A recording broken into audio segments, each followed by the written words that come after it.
IPhone ব্যৱহাৰ কৰে নেকি আপুনি? যদি কৰে তেন্তে সাৱধান। যিকোনো সময়ত হ'ব পাৰে বিস্ফোৰণ। হয়, আইফোন ব্যৱহাৰকাৰীসকল সাৱধান।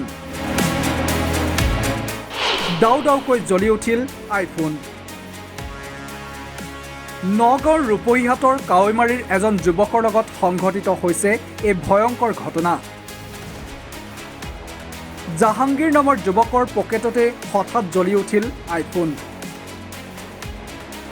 আইফোনে আপোনালৈ কঢ়িয়াই আনিব পাৰে ভয়ংকৰ বিপদ। শুনক যুৱকজনৰ মুখেৰে। মানে কেইবাদিনৰ পৰা মই মোবাইল এটা চলাই আছোঁ, আইফোন এটা লৈছিলোঁ। লোৱাৰ পিছত মানে কেইবাদিনৰ ভালেই চলি আছিল, মাজে মাজে কেতিয়াবা অকণমান গৰম হৈ যায়। গৰম হৈ যোৱাৰ পিছত আমি ভাবিছোঁ এই আইফোন অকণমান গৰম হ'বই, দামী মোবাইল চাৰ্জত লগাই, এইটো কাৰণে ইমানটো হেৰি ভবা নাছিলোঁ। আজি পটককৈ কি হ'ল, মানে পকেটত মোবাইলটো আছিল, পটককৈ মানে ধোঁৱা ওলাই আছে মোবাইলৰ পৰা। ধোঁৱা ওলাই থকা অৱস্থাত মোবাইলটো পকেটৰ পৰা উলিয়াই মই দলি মাৰি দিছোঁ। দলি মাৰি দিয়া ৰাস্তাত যেতিয়া দলি মাৰি দিছোঁ, ৰাস্তা কিনাৰত যেতিয়া ধোঁৱা ওলাই আছে, ধোঁৱা ওলাই গৈছে, মানে ধোঁৱা ওলাই আছে, মোবাইল তাতে জ্বলি গৈছে মোবাইলখনত।